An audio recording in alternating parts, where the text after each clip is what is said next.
Hello, I am Coolcross, and welcome back if you had seen the previous attempt at a stream.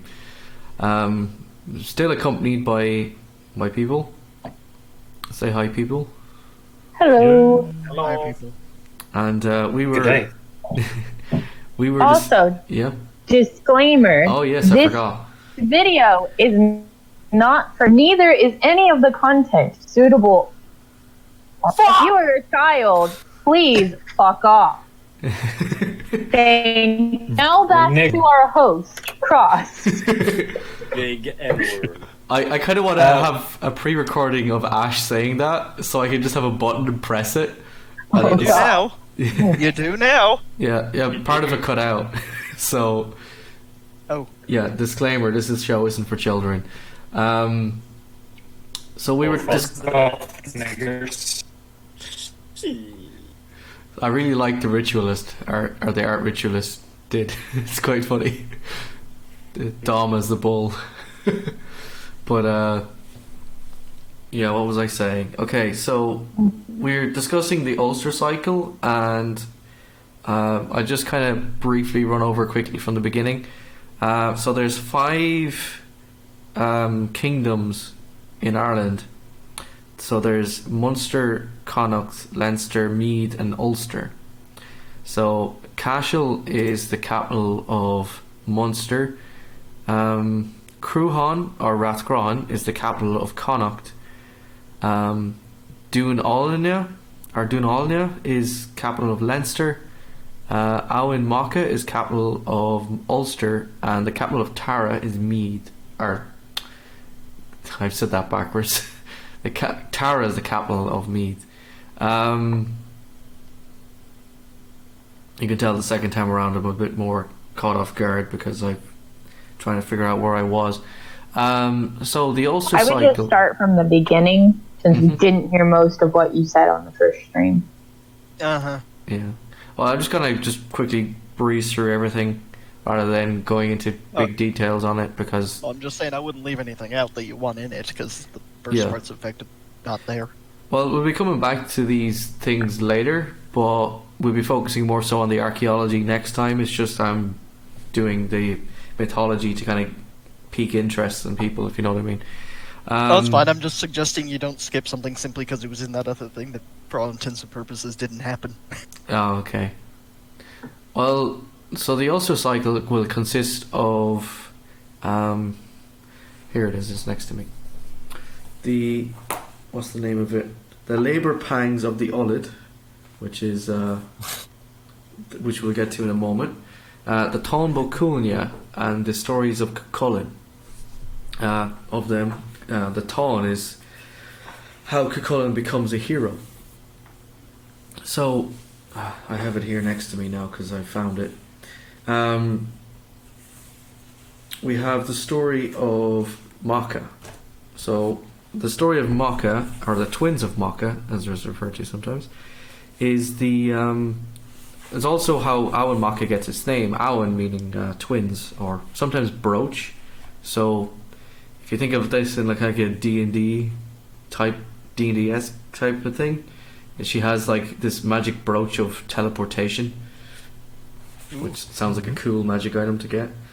But anyway, so Owen or Macha is also associated with Epona, the horse goddess. So Macha is known to have been able to run faster than any horse. So she kind of she could be a contender to be one of the Avengers or something along those lines. Actually, if the Flash is the fast one in DC, is there an equivalent in Avengers? Yes, Yeah, Quicksilver. Quicksilver. That's right. I forgot. In the about movies, he died, but he's a mutant. He's still alive. Quicksilver is. him. Yeah, he's one of the X-Men, isn't he?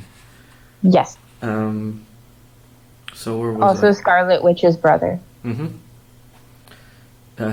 There's a lot of those characters occurring in the Ulster cycle stories. We'll get to some of them in a moment. So we have the woman with the super speed, and she's associated with Epina, so she could be a personification, like a person who came among the people, as Epina coming among the people. So she ended up appearing at this man's farm one day, who previously had a wife who had died, and she just showed up at this guy's house just out of the blue, and just walked in and just started doing jobs around his house and stuff. So he's like, "Who's this?" And he just didn't stop her because, you know, someone was cleaning his house, so he didn't have to do it. Like a real man. Yeah. And then she spent the whole day like doing jobs around his house, and then when he went to bed, she just got into bed next to him, and yeah, I'll let you leave it to your imagination. What happened. Yeah, this random woman just showed up at his house and shagged him. No, woman, don't get in my bed naked. No. I didn't ask for this. It does actually a hilarious image of just like, "Hi, I'm your wife now, okay?"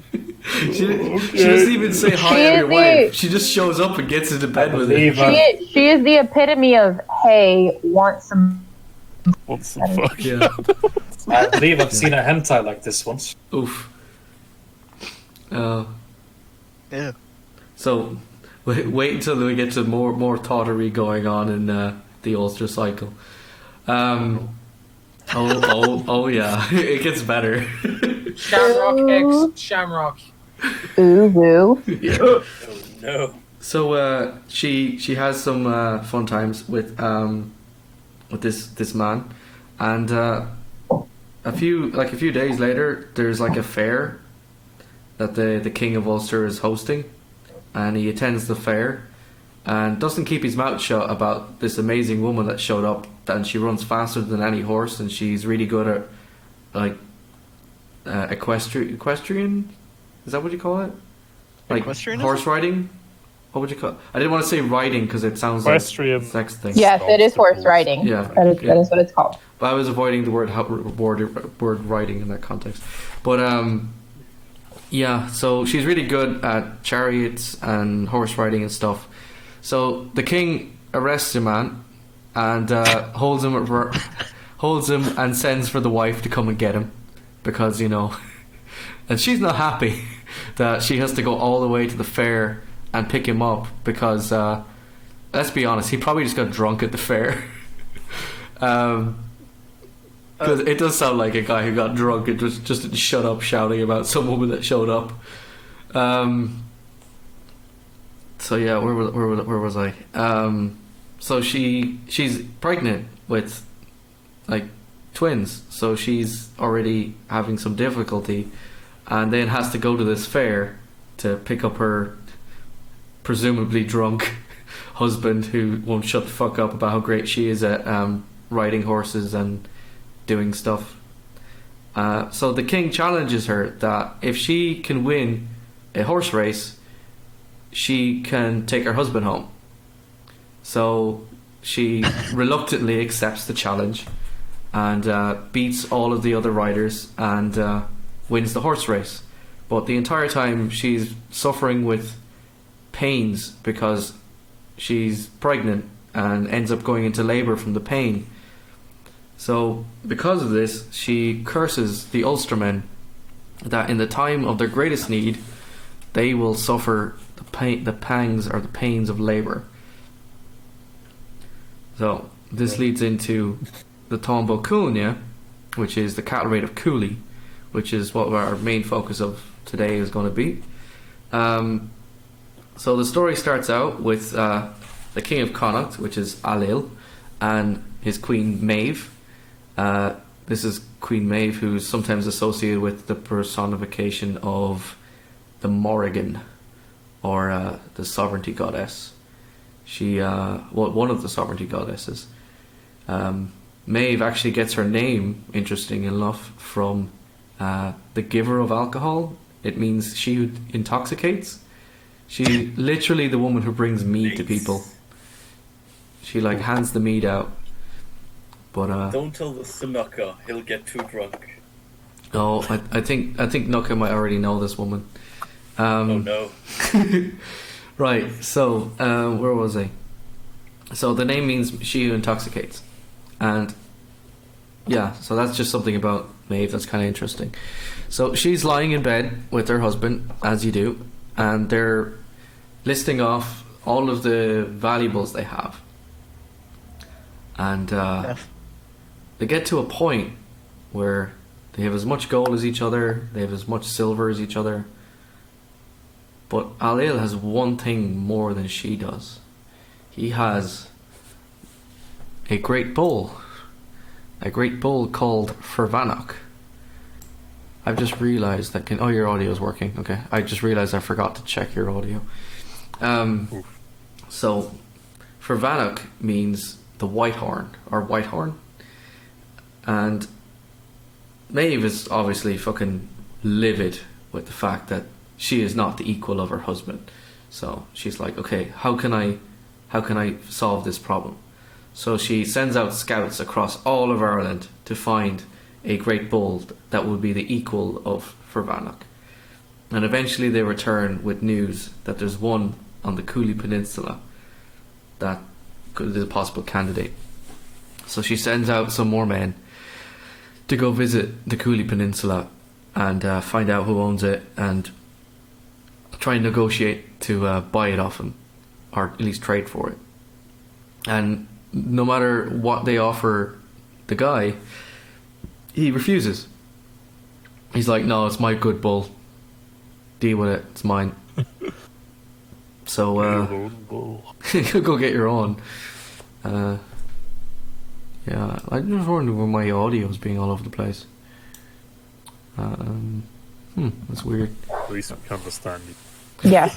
No, it's talking about Stand you. It's- Don't it's- mess with it. about- Fine. talks about feminists being like, what do you mean you have a better bull than me?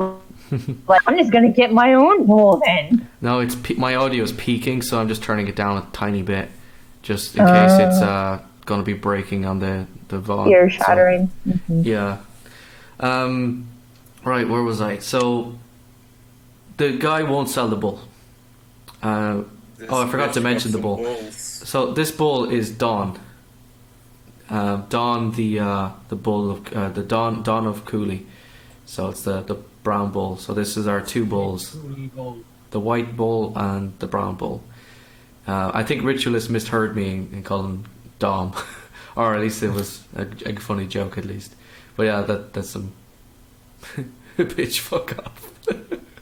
Oh. Yeah, I just realised what the bull was saying. I didn't see it before. But yeah, so Maeve decides, right. So she goes to Alil and says, get all the men, we're going to Cooley and we're going to take the bull because I want to be your equal. And, you know, Alil is like, oh shit, she's fucking moaning again. I was Typical gonna... Irish woman. Yeah. Well, getting Irish men to fight each other for her amusement. So he naturally goes, give the bull. he naturally goes with the easiest option and gives in and assembles the entire army of Connacht, and they set out towards Ulster. And eventually they arrive at Awenmocka to find no resistance because the entire army of Ulster is stricken with the pangs of labour. So, oh shit. They probably just had a bad curry or something, to be honest. It's like some sort of bad food poisoning. But anyway, they're all stricken with pains of labour, so they can't do shit. And yeah, the Connachtmen just capture it with like no fight. And it's like, oh, that was easy. And now on to Cooley Peninsula. So, as we mentioned previously, as a quick sidebar, there was a young man by the name of Satanta who one day was late for a great feast at Awenmocka, and as he arrived late, a great hound that belonged to Cullen, so Cullen's hound, attacked him, and Cuchulainn, who had just was on his way straight from hurling practice, had his hurl with him and a sliotar, so he fired the sliotar, or he hit the sliotar towards the hound, and the hound chokes on the sliotar and dies. Cullen, who emerges from the great what's it called? It's not a hall, but anyway, he comes out and he's like, "Hey, that's my great hound, you know." Bro, you killed my fucking dog. bro, you killed my dog. But I've seen this movie. He went on John Wick in the distance. So so Cullen's so Setanta is like, "Oh, well, yeah, sorry about that. I guess I'll have to replace him. So I'll be your hound." And thus Setanta becomes Cuchulainn, or Cullen's hound. Don't tell the furries about this. They'll go mad. So the hound is an old Irish word that also means warrior. So they're like your loyal followers. So they're like your dogs, your hounds. So Cuchulainn becomes his warrior. So going back to the loss of Awan Macha to the Connachtmen, Cuchulainn wasn't actually present at the time because Cuchulainn was off getting the ride. He was shagging some bird and wasn't doing what he was supposed to be doing, because as the Ulster cycle stories would describe Cuchulainn, they describe him as rather comely, meaning he was a sexy beast. He was a sexy boy, but bear in mind he's a boy because he's not considered a man because he doesn't have a beard. Cuchulainn doesn't have a beard. He has fair hair, so he's like blonde, but he's no beard, so it's like Fabio or some sort of thing. Yeah, but he's still not a man. He's still considered a boy. So, hearing about the loss of Awan Macha, he's like, "Oh shit! I was busy with this woman, and oh no, what am I going to do?" So what he does is shite. he gets ahead. Oh shit, it's right. So he gets ahead of the Connacht army, and he meets them at a fjord. And when they arrive, he looses off a couple of slings or shots from the sling and kills hundreds of men, and then decides to build a wall out of their corpses for some reason. And he goes on a kill streak with a sling. Yeah. Oh, no. 360 North Scope. Technical string. So he decides then after that to invoke the right of single combat. So when the next engagement happens, the person... What if he won me rust? Sorry. the first person to approach him is... hang on, I find the names, so I have them all to hand. The first person to approach him is his foster father, Fergus, who previously he had made an arrangement with Fergus that if he ever was to face him in battle, he was going to yield to him. But after that, if they happened to meet again in battle, it was his turn to yield to Cuchulainn. So Fergus approaches Cuchulainn, and Cuchulainn, remembering his oath, yields to his foster father. So no battle happens on this occasion, basically. On the third battle, or the third what would you call it? The third duel. His foster brother Ferdia approaches him, and Ferdia actually refuses to fight him initially because Cuchulainn's only a boy. He doesn't want to kill a boy because he's still a kid. Yeah. Like, he's being Mr. Chad. He's like, I'm not going to kill this boy. So Cuchulainn runs off and goes behind a tree and gets a bunch of moss and sticks it to his face, and then comes back out and he's like, "No lads, I've got me beard." and they have a fight. Fucking sad. They have a fight that lasts 3 days. He has a fake ID. He goes gets his fake ID. Yeah, they have a fight that lasts 3 days. And Nature will provide my ID. There you go. eventually, Cuchulainn slays Ferdia, and he's really upset by this because, oh shit, this is my brother, man. I killed him. Bro. Oh no. Can't kill my bro. So yeah.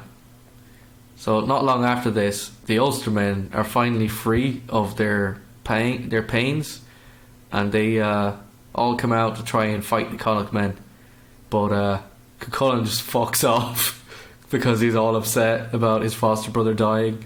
So he leaves for a while, and then basically, eventually, the Connacht men capture the bull, Don, the brown bull, and they bring it back to Connacht.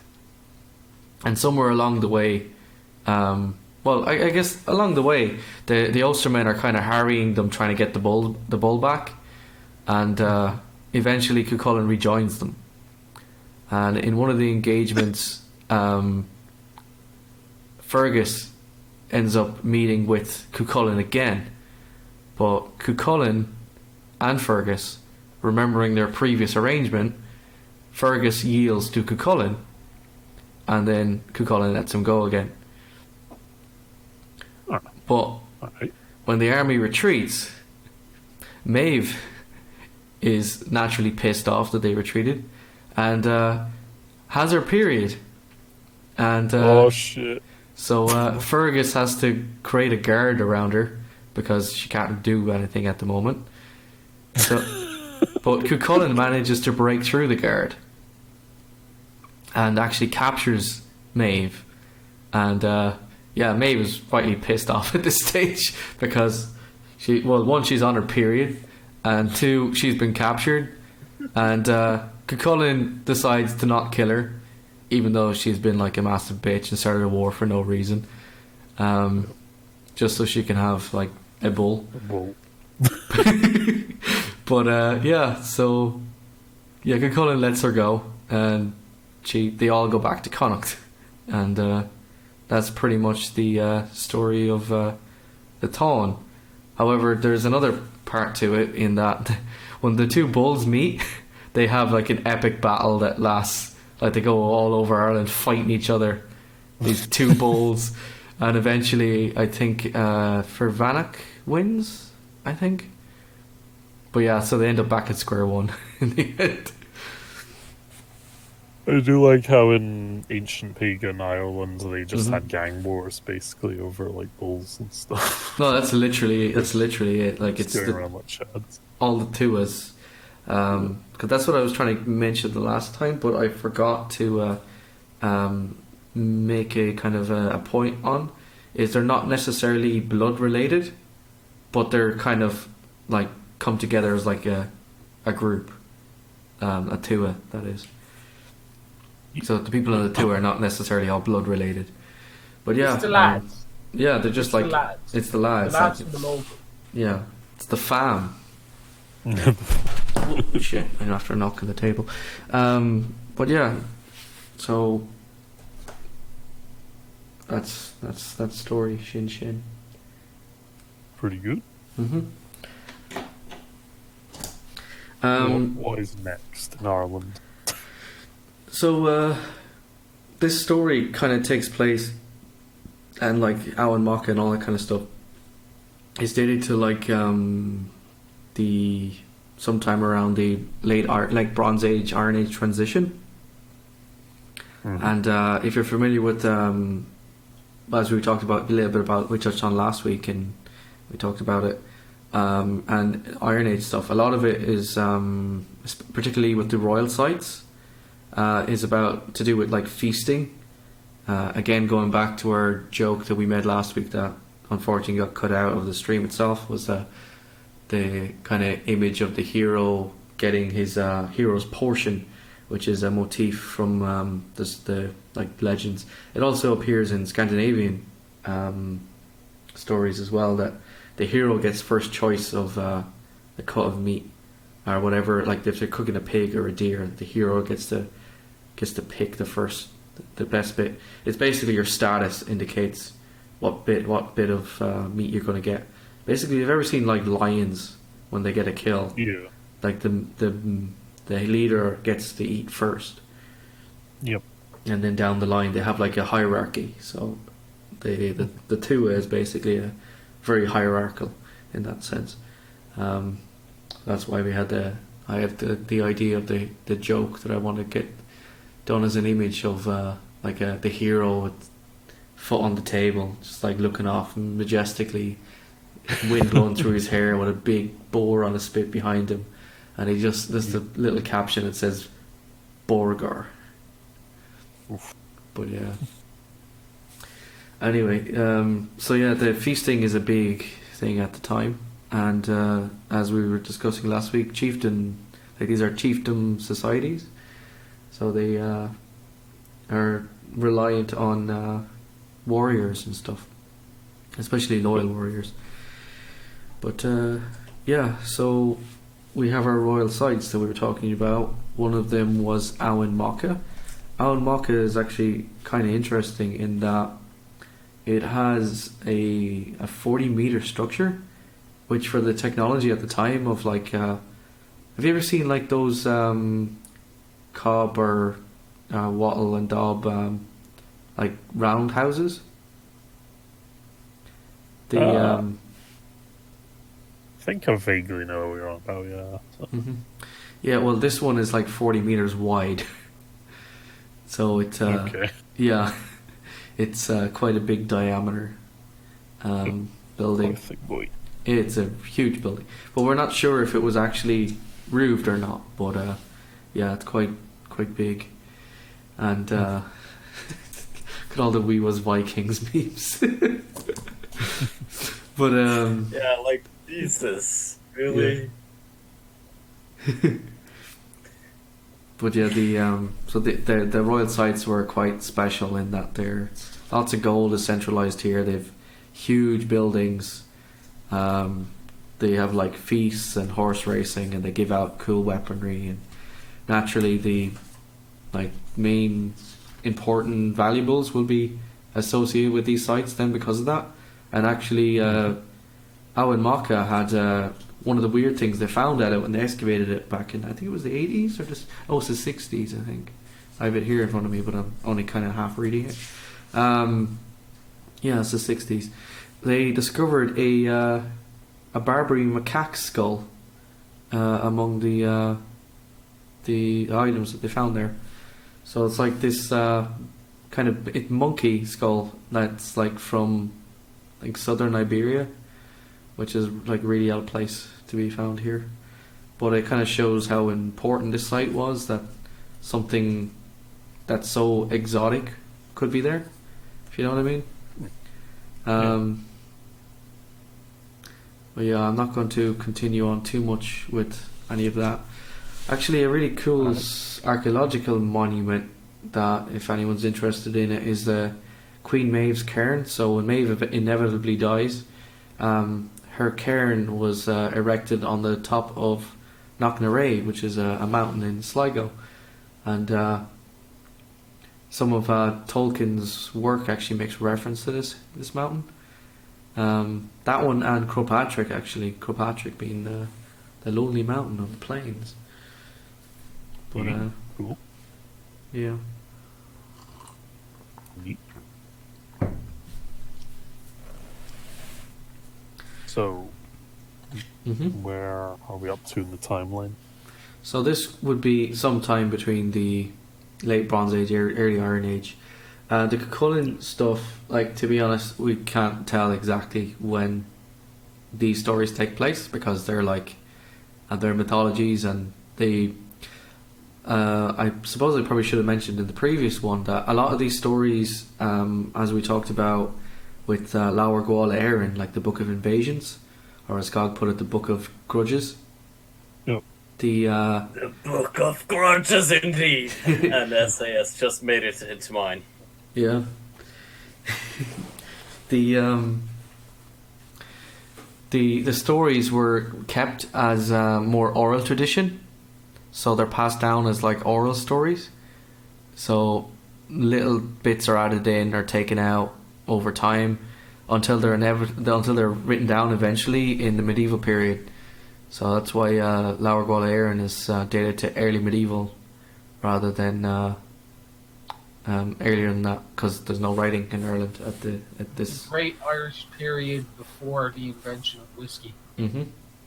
And the monks who would have written the story down also weren't entirely fair to the ancestors who worshipped like pagan deities. They made them all out to be demons and devils kind of stuff. But yeah, the sorry. No, I'm just saying fair enough. Yeah. So yeah, I have in front of me. I have a note that I meant to mention as well because I was unsure if you're aware or not. You might have picked up. I don't use the word Celt much, or if at all. Oh yeah, that was a later word. I didn't remember. Yeah, the Celt. Guessing from the Christian times. But... Oh, it's like probably Victorian period. Putting the word Celt on the peoples of Ireland, Wales, Brittany, and Iberia. It's more so the Keltoi, which is where the word would have come from, is actually north of Greece. Hello. What was I saying? Yeah, the Keltoi are just north of Greece. So the people that are based up here, further in the northwest, we have no idea what they're called. So it's one of the most frustrating things about it is that science works sometimes in that it gets you the most logical results. However, it can also leave you with open-ended questions that you can't answer. Unfortunately, this is one of them. They're the ancestors. Yeah. So, yeah, they're probably not the Celts. The Celts are kind of a... My ancestors are smiling at me, English. Can you say the same? Mm-hmm. That's kind of where the Celtic Ireland comes from, was actually with the Eamon de Valera and the Ireland becoming independent.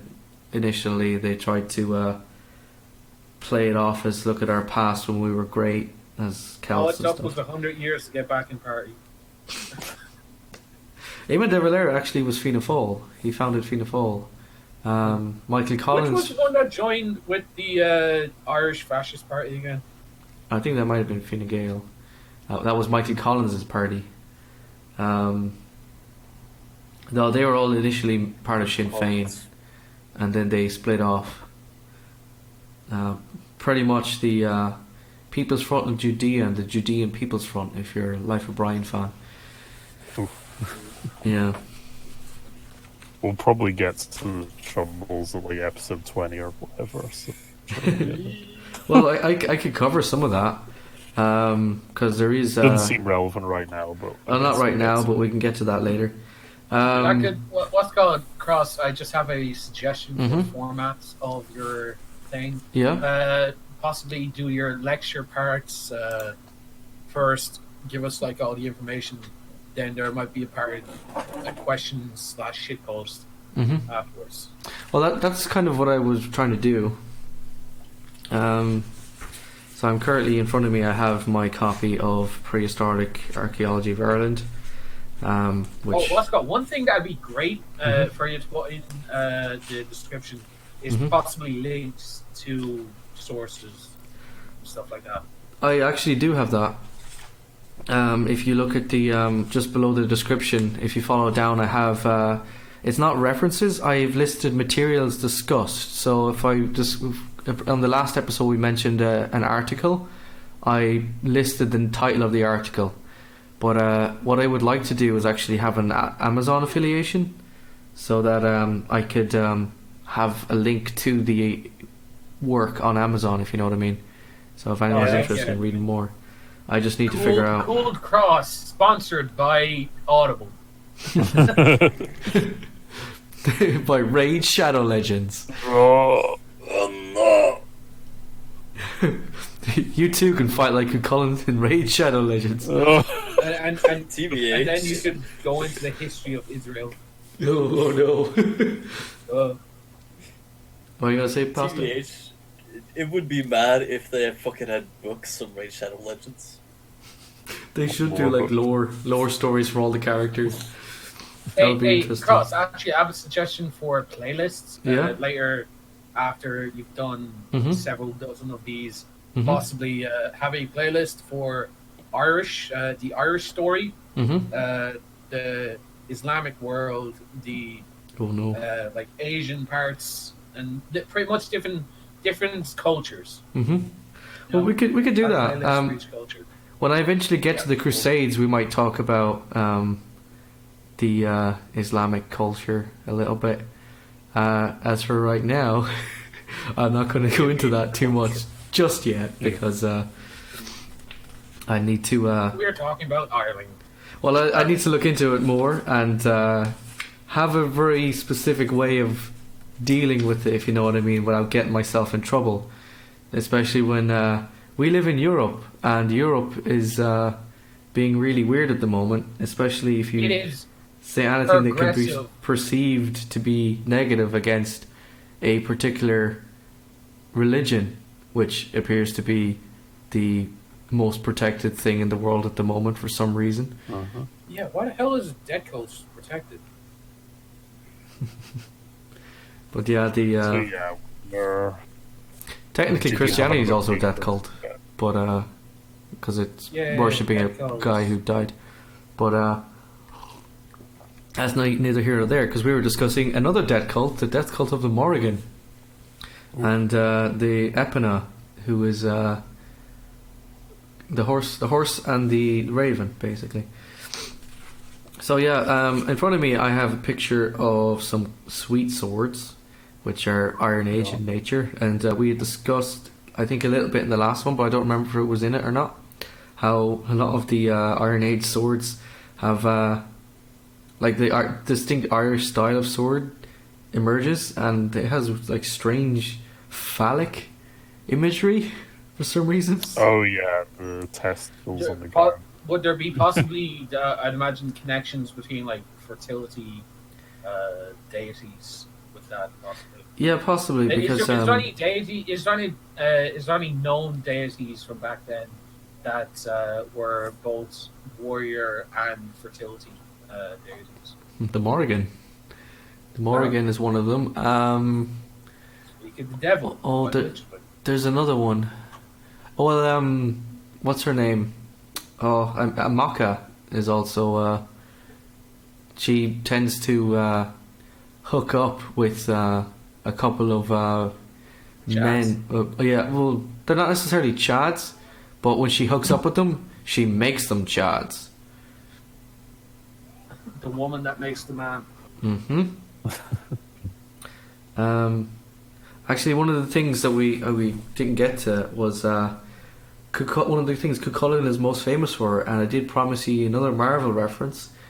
Cuchulainn has a superpower called a warp spasm, which is basically What? he hulks out. So Cuchulainn can hulk out, and he goes completely mad and with like a berserker basically, where he goes. When Colin goes Super Saiyan. That he froths at the mouth and goes really mad and wants to just kill everything in sight. And one day this happened, and he started killing every man like within sight.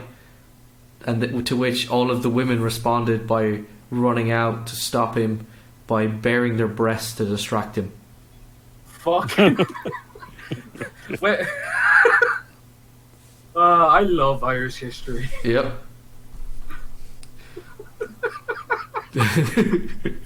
Why Don't is mind that? me, I'm just Why counting did I up not to know that? Sorry? Why did I not know that story? Yeah, that's a small little part of a bigger story, but yeah, and I say I don't want to talk too much about the mythology because it's more so about the archaeology that I'm trying to get to, but I'm using the story to kind of rope people in. But yeah, it's one of the interesting and funny motifs of it. Yeah, Right, it's the archaeology that you're talking about. It's kind of just adding aesthetic sensibilities to the ideas of the mythology. yeah.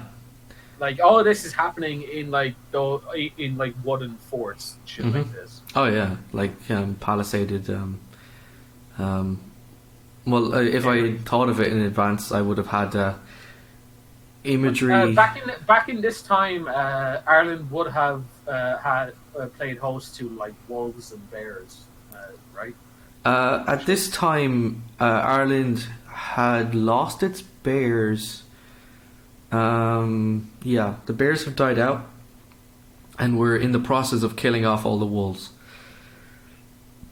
The exact date for the extinction of the wolves is still because I read a copy. I don't have it to hand to read the name of it, so I'll just mention it in the description later, or I'll put a link. Well, not a link, but like the name of it, so you can search it on your own time. But the exact date for the loss of wolves is sometime in the 1700s, or the extinction of the wolves is sometime in the 1600s, 1700s. So, like, we don't know exactly when, but there's some guesses.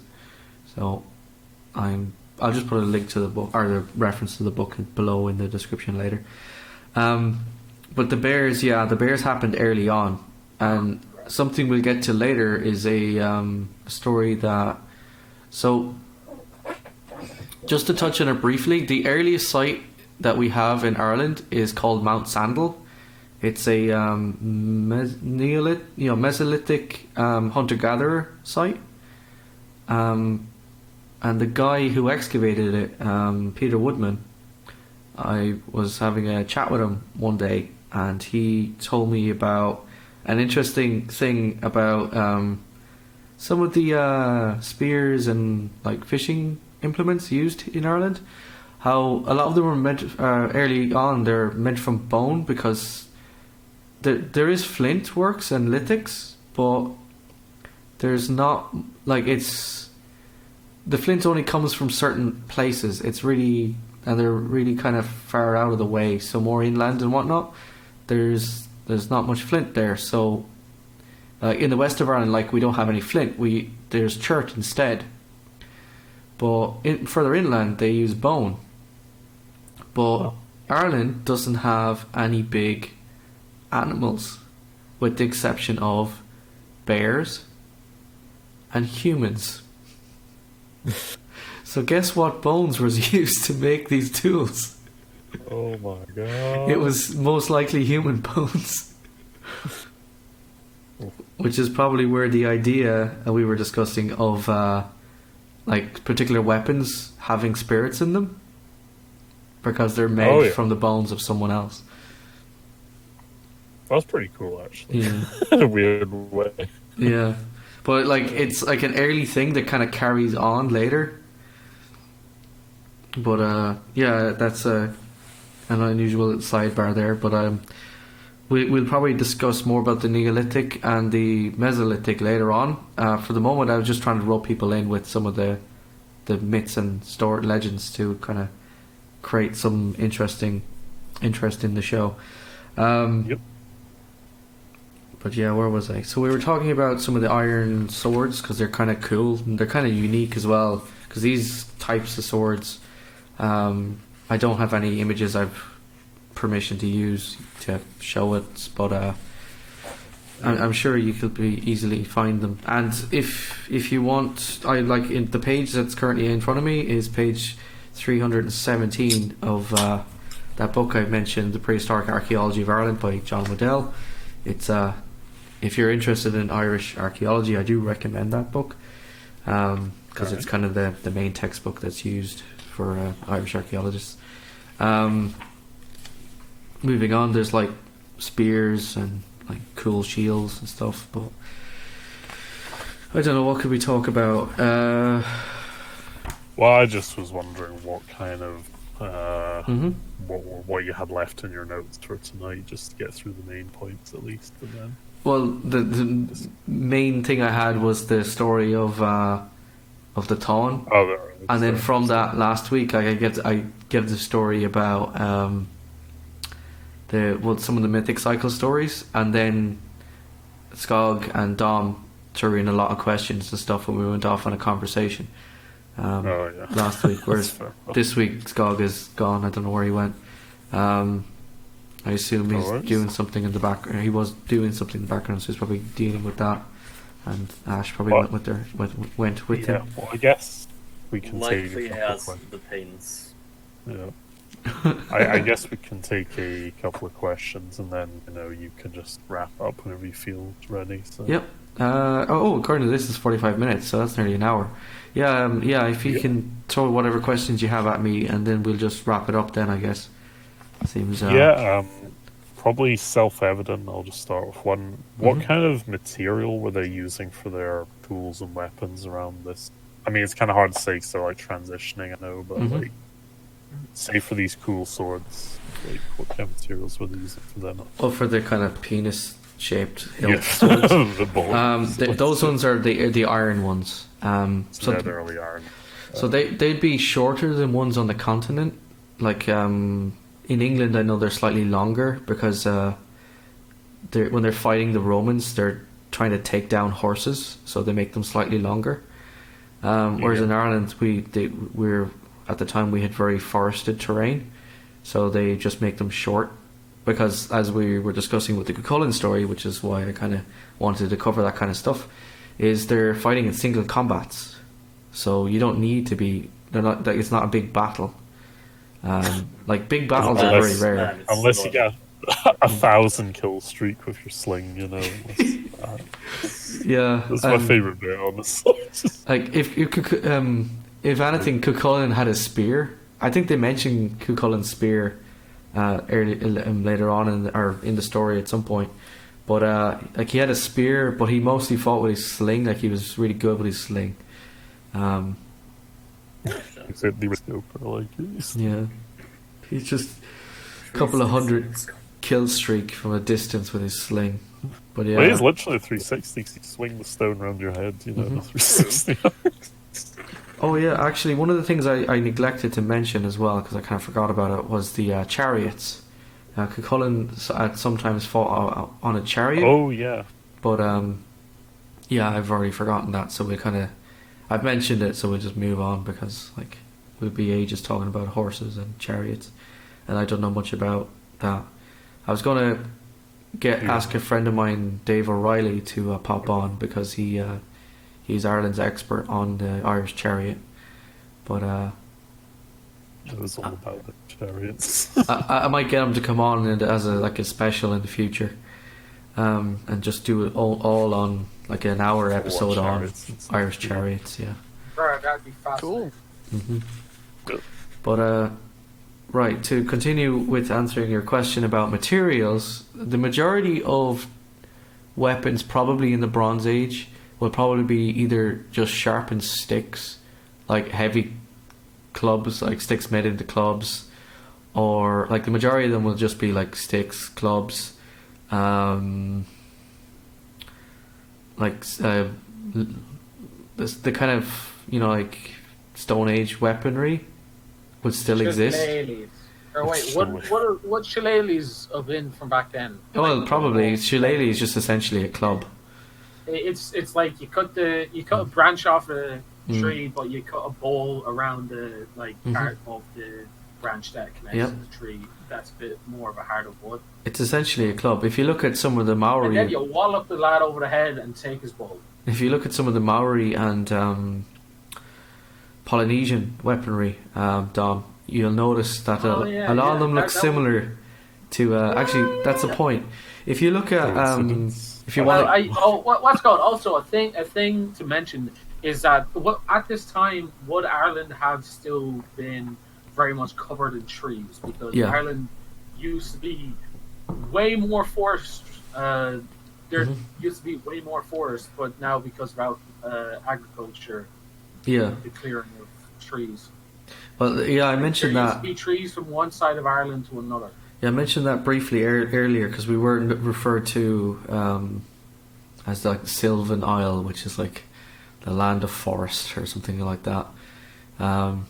Basically, in like D&D and stuff, when you see the word Sylvan or something, it's basically Ireland. Yeah, I think it's referring to Kieran Og. But yeah, yeah, Kieran and all. yeah. But I mean, a lot of whether it just be Fae, elves, just about anything like vaguely related to forest is usually Celtic inspired, but and usually Ireland. Right, when you're walking around the woods and you just hear something that isn't right. Also, Beastmen. Fucking fairies. Beastmen. And Beastmen.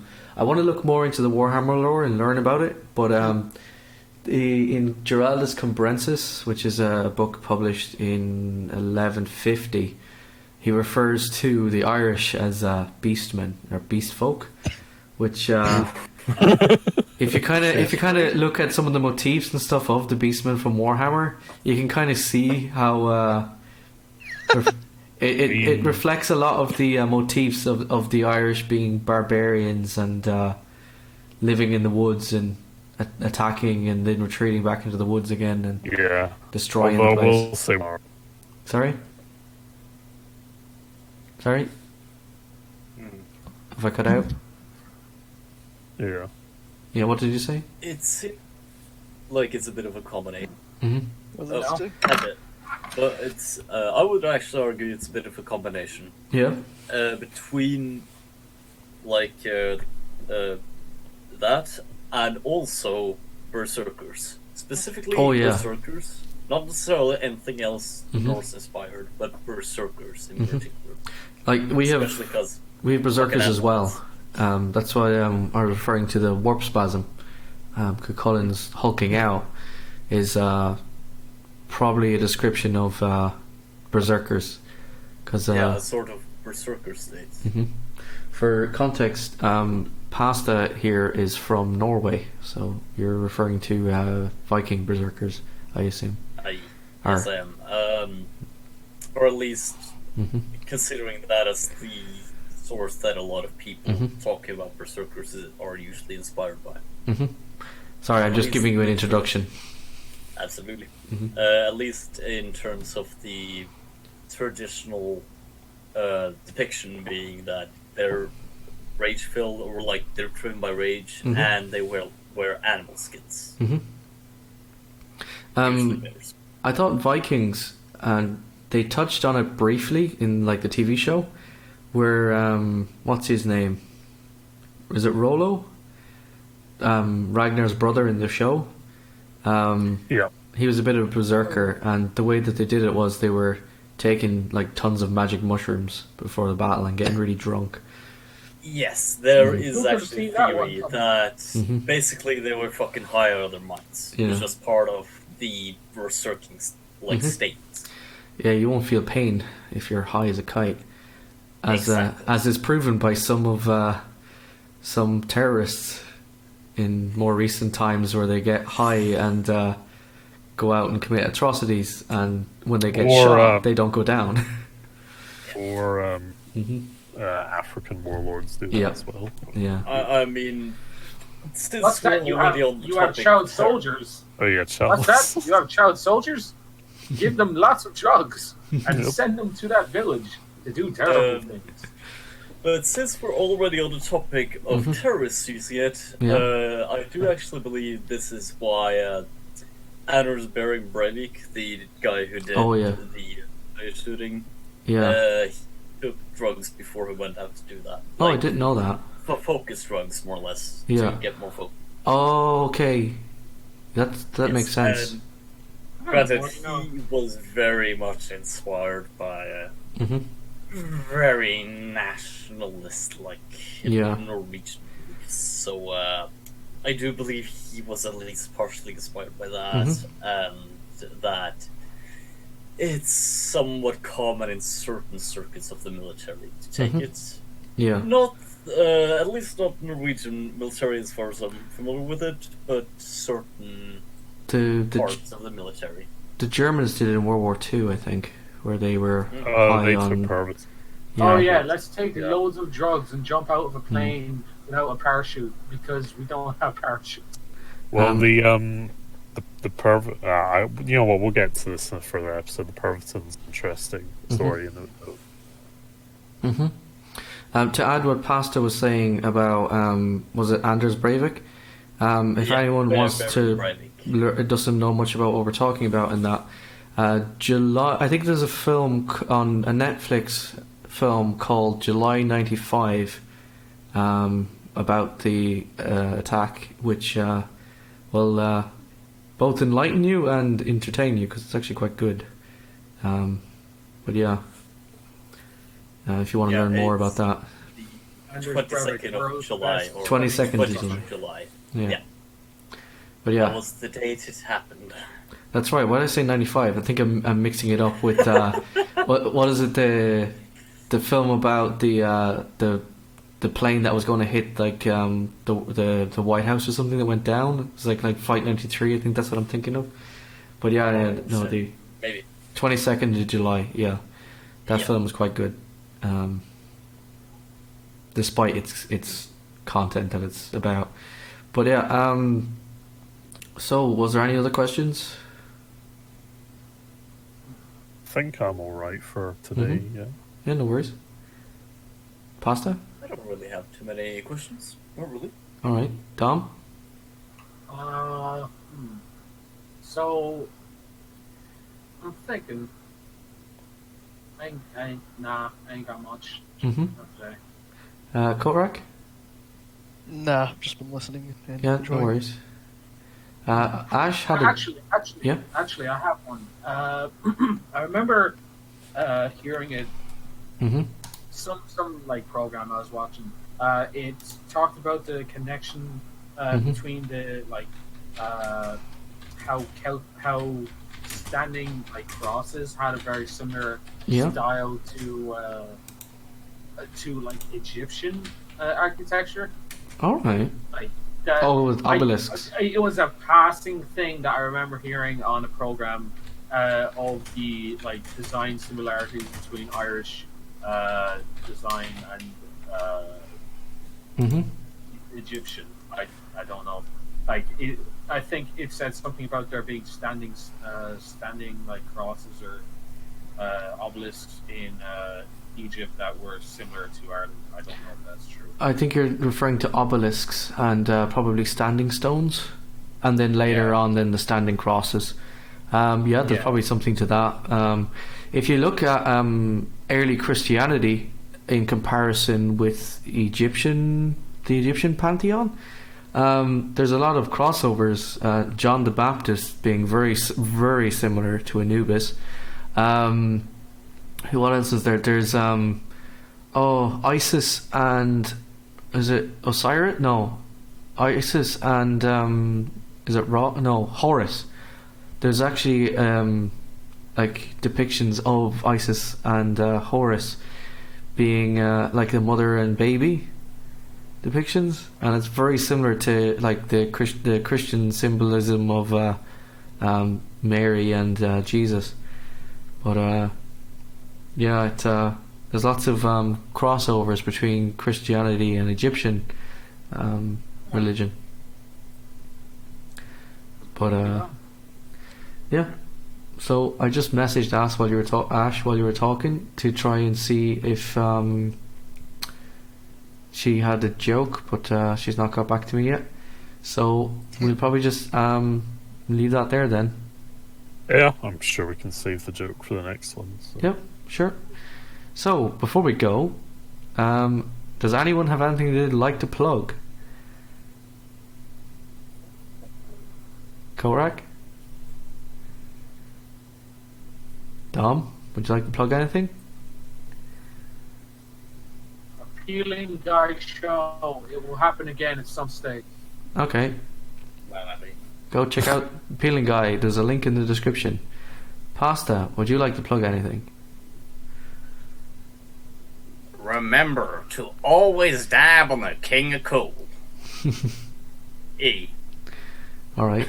Actually, Pasta, would you like me to put a link to your channel in the description? Okay. Sure. Yeah, I will do. Oh, Ash is here.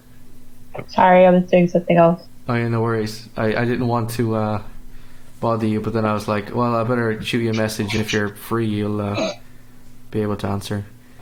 I'm just going to ask you a quick question, and then we'll get to your joke in a second. So, Stu, is there anything you'd like to plug? Can you hear? I guess I'll briefly plug it again. So we're winding down to the final few episodes, hopefully, of Only War game called Cross of Iron, which is essentially a Warhammer 40,000 Imperial Guard setting game, but it's got a kind of a bootleg, World War II rather set to it, but we're getting near to the end of it, so tune in if you want to see how it all ends, I guess, on Sundays, usually. So it should be in the description if you want the channel. Yeah, there's a link, and yeah, it's pretty good. Actually, we have 3 cast members here. Yes, we do. Yeah, technically, yeah. Well, I don't know if you're counting Stu. And we'll keep doing our terrible. Well, even if you don't count Stu's the DM. Well, that's why I said 4, and then I realized I don't know if you're counting Stu. Yeah. Oh, I wasn't counting Stu as a cast member because he's in which case 3. The organizer, but yeah. Yeah. I know, I realized after I said.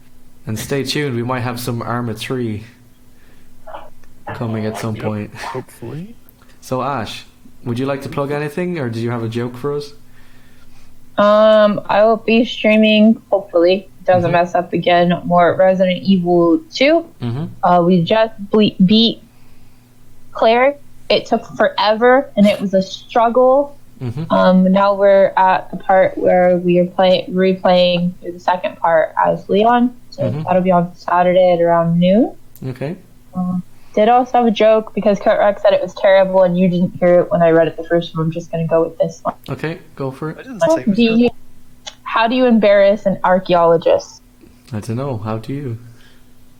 Give him a used tampon and ask him which period it came from. Oh, no. Well, it probably came I said they were really bad ones. And that is I had another one, but I don't get it. Okay. So it's not as funny to me. It says, how many archaeologists does it take to change a light bulb? I don't know. It says, are you kidding? Why would you let them do that? The broken bulb is a national treasure, pointing to our rich history and culture. No, we would rather build a shrine there and charge admission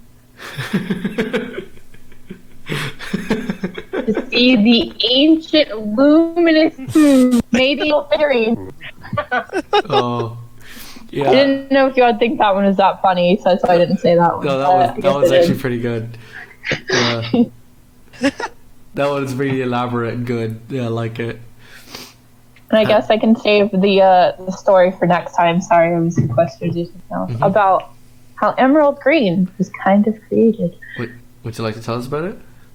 I mean, if you were going to end your stream, I don't want to keep your video going. Well, it's save it for the next time so people can tune in. Yeah, sure. Yeah. You can find out how the color emerald green, which is very much associated with Ireland, was created. Kind of. Actually, I have a fun question for you. What is the main color associated with St. Patrick? Isn't it green and orange? Yeah, in like main culture, like in modern culture, it's emerald green. It's green, orange, and yellow. But the original one, do you know what it is? It's blue. Yeah, it's royal blue. No. Was it blue? It's royal blue. Yeah.